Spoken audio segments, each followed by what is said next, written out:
What's up guys, it's foofootoo here. Today I am bringing you another ORAS Wi-Fi battle, and this one I have picked up a team made by my friend Miguel, aka Mega Mogwai, who's a great battler. He's really good at team building, and if you want to check out this team, I'll leave a link to the video where he gives an in-depth analysis in the description. It's really interesting and you'll be able to try out the team for yourself if you want to. Also check out his channel at the same time because, as I say, he's got some great content and you guys will want to check it out, so please do that. Today I am going up against Merc, who is a follower on Twitter. That's how I get most of my battles. If you do want to battle me, follow me there and I tweet out when I'm wanting battles, basically. So this is one of the first battles I used this team for. I really quite like it. It's got a Mega Sceptile on it, some Volt Turn with a Banded Talonflame and Defensive Rotom with a Volt Switch.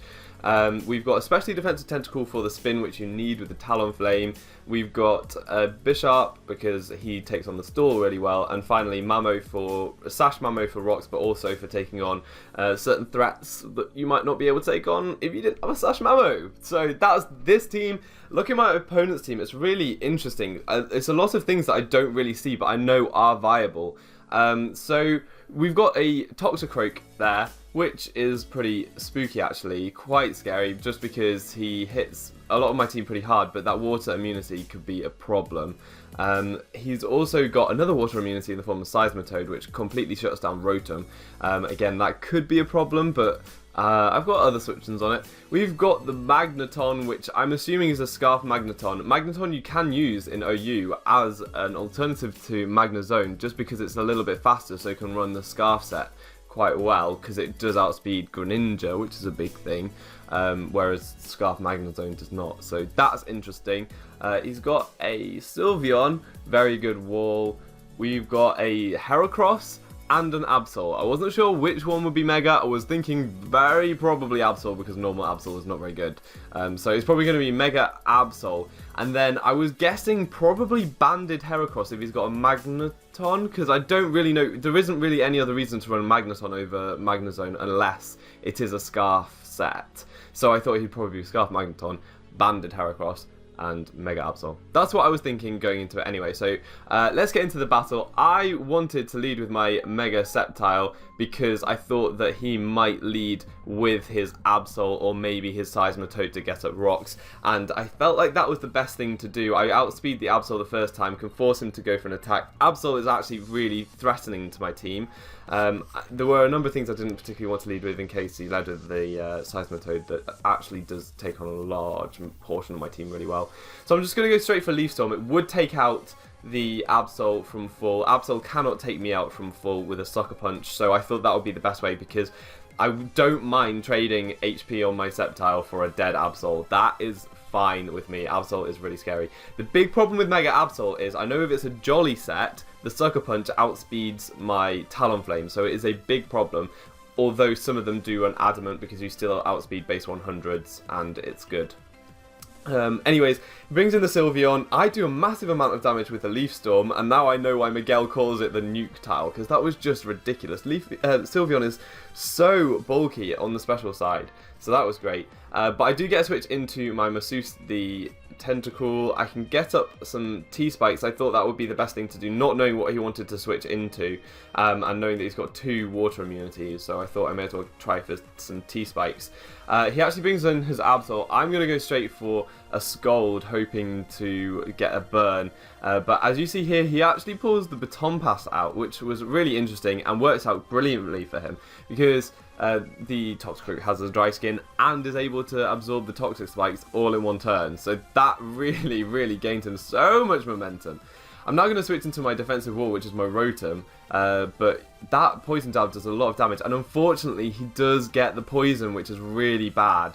If he had the Gunk Shot, he obviously would have been doing more damage, but I don't think it's a 2-hit KO with lefties, but the fact that he got a poison may have mitigated that, but it'd have to hit 2 anyway. So I'm going to go for a Willow now, just a safe Willow. He could have gone into Absol, but I really didn't see that happening, and the fact that he has this Seismitoad kind of gets me thinking the Seismitoad is literally a switch-in for Rotoms, and he can get up the rocks and stuff like that. So I do think he'll probably go for the rocks right now. Seismitoad has a huge HP stat, and I was getting a little bit low, so I would like to get a Pain Split off with my Rotom just to make it a little bit more viable for doing initiative switches and Volt switches and stuff. He manages to get his rocks up. That is a problem for me. I do need to spin them away because I've got the Sash Mamo and I have the bird, the Talonflame, that will take a lot of damage from rocks, so that's really not something I want. But I can't switch in on this Seismitoad because he could have Earth Power or Earthquake. Even though he's burned, Tentacle would not like that damage, and I really need Tentacle to be healthy for other things. So he goes for a Scald. I can switch in my Mega Sceptile, predicting that that's fine. He does very little damage. He could have gone for an Ice Punch, but I was in with Rotom Wash, so that would have been a very crazy prediction.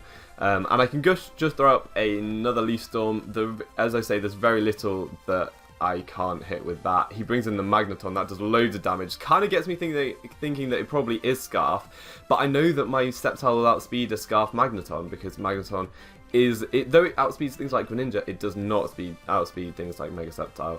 So I can go for an Earthquake to take that down. This set has Earthquake for things like Heatran. Now he brings in the set of the Absol. This is a huge threat. The reason I stay in and go for a -2 Leaf Storm is that I knew that he would go for a Sword Stance. I couldn't really let him get that Sword Stance up freely. What I could have done was going straight into Bisharp, but Bisharp wouldn't be able to take him out, especially not if he's got super power. I can't really risk that, so I had to get some damage on as he went for the Sword Stance, and now I basically have to sack something. My defensive Rotom won't be able to take any hit from that.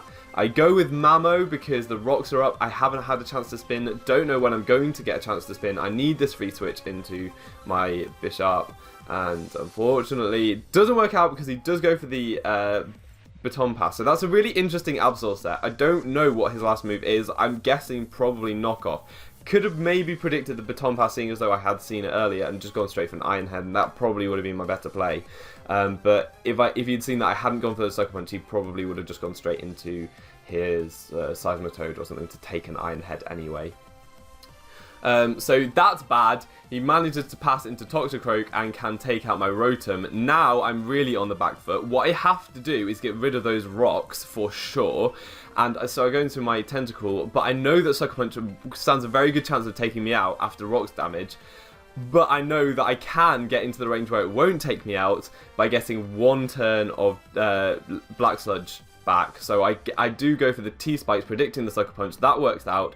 I'm able to then go for the Rapid Spin the next turn, as he actually goes for the Poison Jab, not the Sucker Punch, which does a massive amount of damage. But I have got the spin off at the cost of my Tentacle. This is looking really not very good. However, I still have my bird, and it is looking now like my bird can actually sweep. If he has got an Adamant Absol, I probably do just win with bird. But if he's got a Jolly one, then he will outspeed, and I need to play around that Absol still. It's a massive problem to me, and I don't have switch-ins. It's a Sword Dance set, and my walls don't deal with it. Really, I need my Bisharp for it. So now he's going to go into the Sylveon. I make a play here because I know that Bisharp can take one, and I know that I want to keep my Talonflame at good health. Because Talonflame can live an unboosted Sucker Punch from an Absol. If I can keep it at good health, then it can do that job anyway.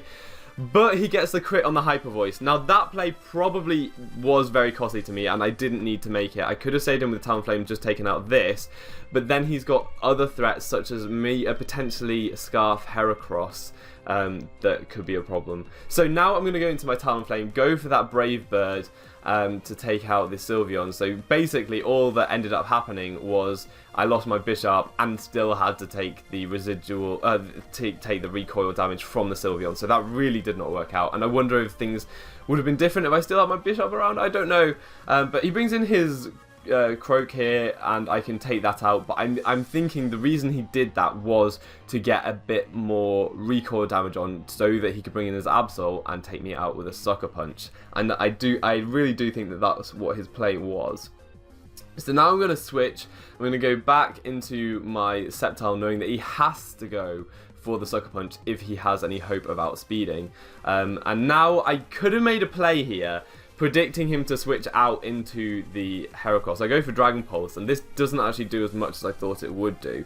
But seeing as though he's got the Magneton, I thought it might not be Scarf. It is Scarf, and it does actually outspeed, which is really bad for me. Really bad, because it means that this goes down, and now I have to hope that the Absol is Adamant, because my Brave Bird will outspeed an Adamant Absol Sucker Punch. I can take out the Heracross, but it all comes down to this. This is huge. This is massive. Am I going to win this battle? I mean, I probably will die to Recall, but I think it still counts as my win.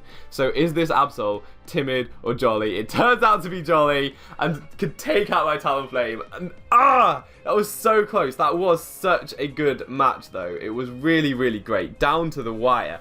What I could have done differently is played around the Absol a bit better. I switched into my Sceptile, but then when I was in with my Sceptile on the Absol, the play I could have made was predicting the Heracross to come in and going back into my Talonflame, and then actually clicking Roost then, because he would have maybe switched back into his...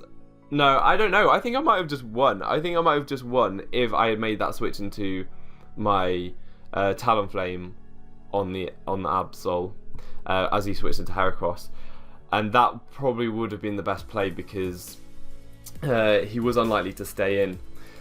But that was a really good match. I was obviously I don't know this team as well as Miguel does, and I haven't showed it off to its full potential. I think sacking Mamoswine was a mistake. I should have just sacked Rotom straight away, because Rotom ended up not being able to do very much anyway because of the Baton Pass. So I think I misplayed around the Absol, but Absol is very hard to play around. It is just very hard to play around, and I think this team deals with it okay as long as rocks aren't up, for one, and as long as Bisharp is healthy, which it was, but I did misplay it. So that was a really great match, and I really like Mirko's team. It's a really odd team, and that had me off guard because I didn't know what to expect from everything. Like, I didn't know which was his Scarfer. I didn't know what the Absol was going to do. So that really had me off guard. And also, it's the fact that it's a very hyper offense team, even though it's got the Sylveon and the Seismitoad. He's going for the sweeps with 3 of the other Pokemon, with Absol and the Heracross and the Toxicroak. They're all pokes for sweeping. They're set up, and Heracross has the Moxie, and they're fast, and they've got priority. So it's a really interesting team, and it caught me off guard, and I didn't really know how to play around it. It was very close, though. Made for a great battle. I hope you guys enjoyed this. Unfortunately, I couldn't show this team off to its full potential in this match, but I do have some more great battles with this team that I will probably show you, so you can see it doing a bit more work. But if you do want to see more of Mega Sceptile, I think a lot of people do like Mega Sceptile. Go to Miguel's channel, because, as I say, he absolutely adores Mega Sceptile, and he's got some great matches with it. So go there. I've been Foofoo, you've been awesome, and hopefully see you next time. Bye!